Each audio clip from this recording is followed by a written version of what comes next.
So anyway, Brian flew in from Chicago. Yep. And he took your car out. He took my car out for a full 20-minute session. I figured he'd go out and do a couple laps and come back and say, oh, this thing, because he's used to driving real race cars, right? He drives a real Cheetah in vintage events on the East Coast, and high power, 800 horsepower cars. It's a big block, isn't it? It's a big block Can-Am style. It weighs like 1,600 pounds. That's it? With an 800 horsepower motor.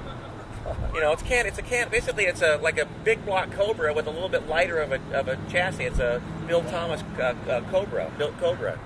And but no, he took it out for a full half-hour session and came beaming, smiling, saying that the car was everything I told him that it was. We talked about the car being neutral in the corners, right, and no oversteer, no understeer, just wherever you point it, it goes. And he was very happy with the car. So that really, you figure 20 years of development work, I'd finally get it right, and I was very, very happy to let him drive the car and decide that, the car does really do okay. And I think the other thing that was exciting about it for him, I think it's probably the closest thing to his 68 Barracuda. He's had kind of some bad luck in teething and getting that actually going, and has not yet realized in a racing event with it yet. So one of the teething problems has been brake pedal, and he's changed every single component of the brakes on it, and he still can't get a brake pedal even with a completely different system. So he's sorting that out. So it takes development to do that. I've had this car for 20 years now.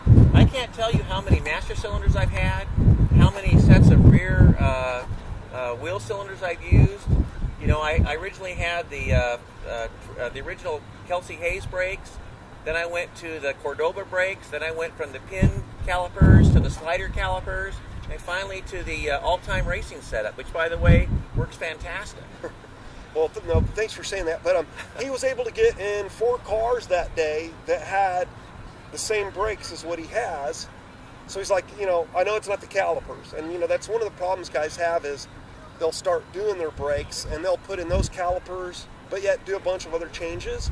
So then they think like, oh, the calipers, something weird's wrong with them, but it's usually some other component. But there's also other things you can do. For example, I've got a residual pressure valve that keeps 2 pounds of pressure on the front, on the rears at all time to keep the shoes out, right? Okay, yeah. And I've also got a brake bias adjustment in there. Right, and then I've got that brake bias on the CUDA, and Chris was having some biasing issues. His car, his AMX 69 MX, and the factory service manual, well, it shows the layout and all the every single component. Of course, it's a service manual. We get in there looking around. Before we even touch the brakes, all the factory original stuff. We're driving it. He's like, what do you think of my brakes? And I was like, yeah, you're right. You'd hit it, the back brakes would be locking up. Well, there's from the factory on the AMXs, it has a 200-pound pressure limiter for the rear brakes, so you don't have this lockup problem. And it's totally not on his car, and it's the not holes that it mounts in were there. Yeah, and it's never that somebody just didn't install it. The factory never installed it. They didn't install it. It was never installed. So he ended up getting the bias thing, putting that in, and he's like, yeah, it's perfect at the track. He's like, oh, I never even thought about the brakes. Everything else I was worried about. So that was a testament to how he has the brakes set up. They're perfect. He doesn't even notice them. They're hard. They're right there.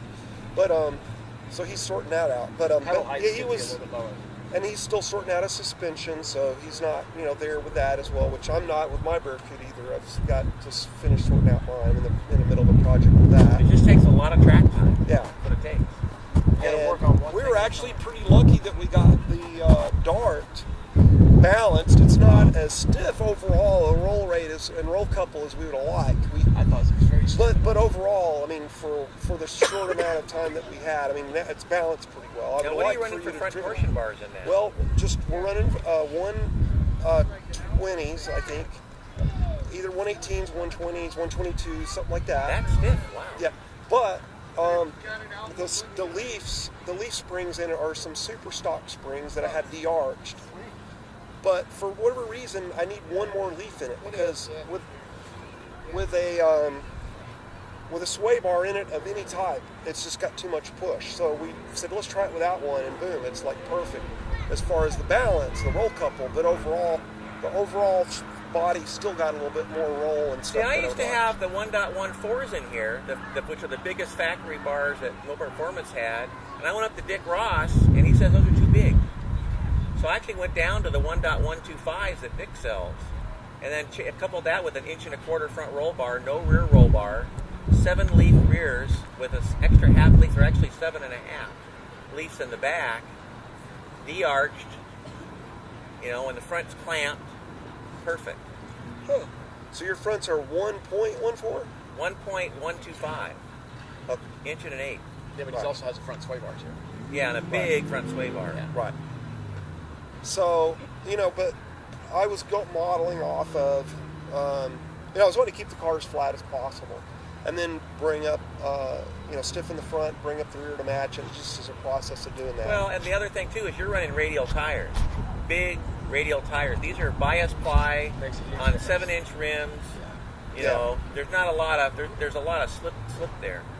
I got 9-inch rims, and we're not running race compounds, but they're pretty sticky. They're pretty new technology. See, I can't run a lot of front negative camber. Right. I can only run. I'm running. I think only about an inch or a 2.25. No, I think it's even less than that. 1.75. Okay. What's and your no limiting zero factor toe. on the camber?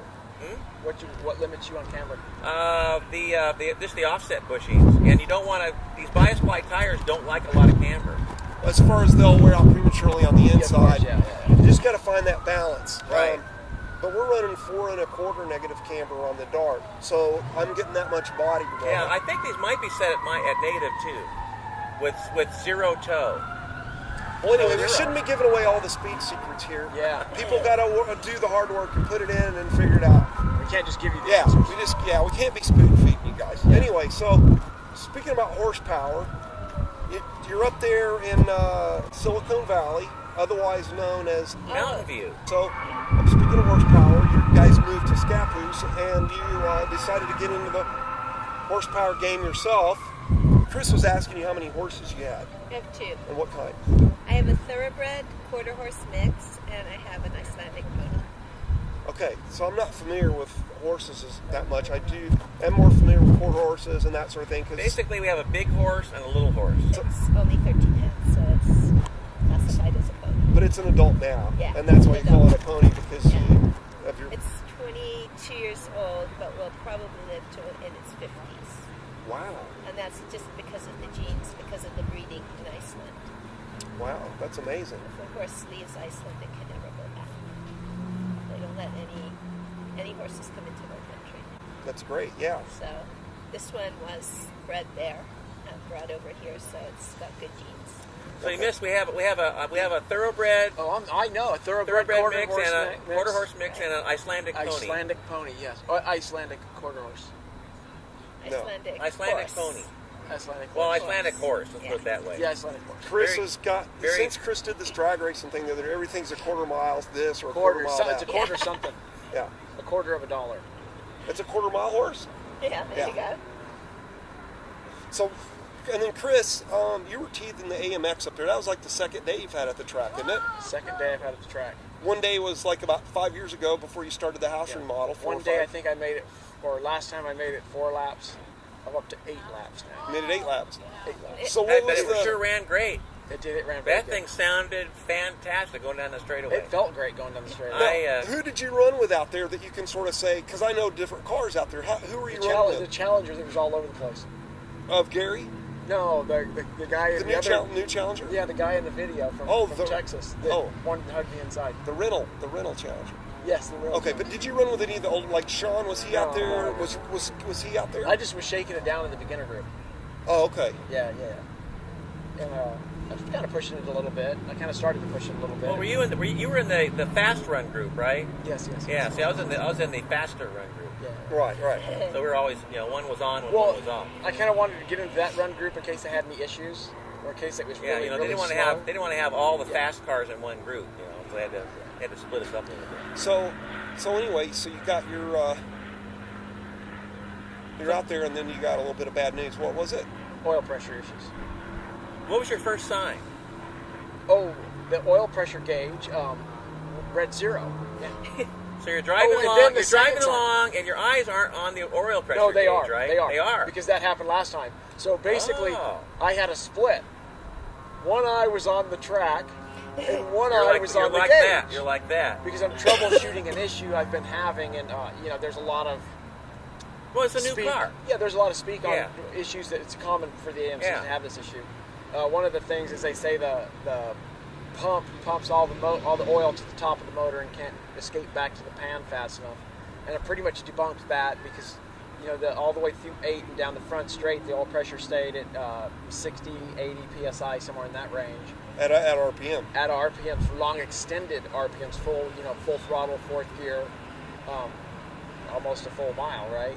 And where it happened, because it dipped once in turn 6, and then the second time it dipped all the way down to 0, I clutched to let it recover, and it didn't recover. Was that turn 5?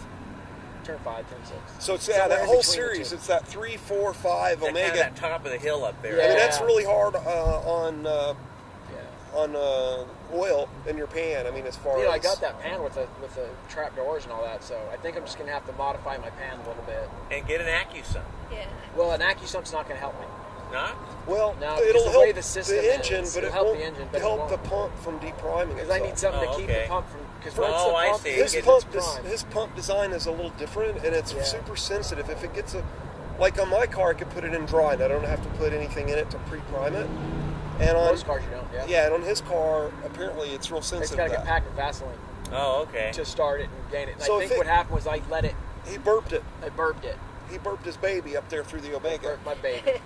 and that air got in there, and it couldn't, or he couldn't burp it. Well, the good news is I've got it out of the car, had the oil pan off, and the bearings are still good. Oh, okay. So you were, when we were gonna at the change track, you had the oil pump off. You were looking at the oil pump. Oil pump looked okay. Everything looked You good. looked at the oil. And there was no metallic pieces or chunks or anything in there. There's a little bit in the filter, but very Well, little. Where'd it come from? And it's very finite. It's probably it's a fairly new motor. It's, It has- Oh, okay. it's- It might just be stuff left and- over from the machining And process. you guys are gonna think this is the same oil filter from my last track day, so Oh, different oil though. okay. but none of it was magnetic. So None of it was magnetic. It's Oh, just, okay. just fine. Gasket yeah. material and Well, there was some he's gasket got an material. aluminum Thermotech. timing. He's got an aluminum timing cover that the gears sort of rub on. There could be just a little bit of that as well. And the Okay. pump It's- itself is in an aluminum housing. Oh, And there's okay. some That's what I marks on meant. it, The but gears, they're normal. they mark on it. Yeah, So yeah. there could be some of that. Anyway, so we don't want to bore you with all that either.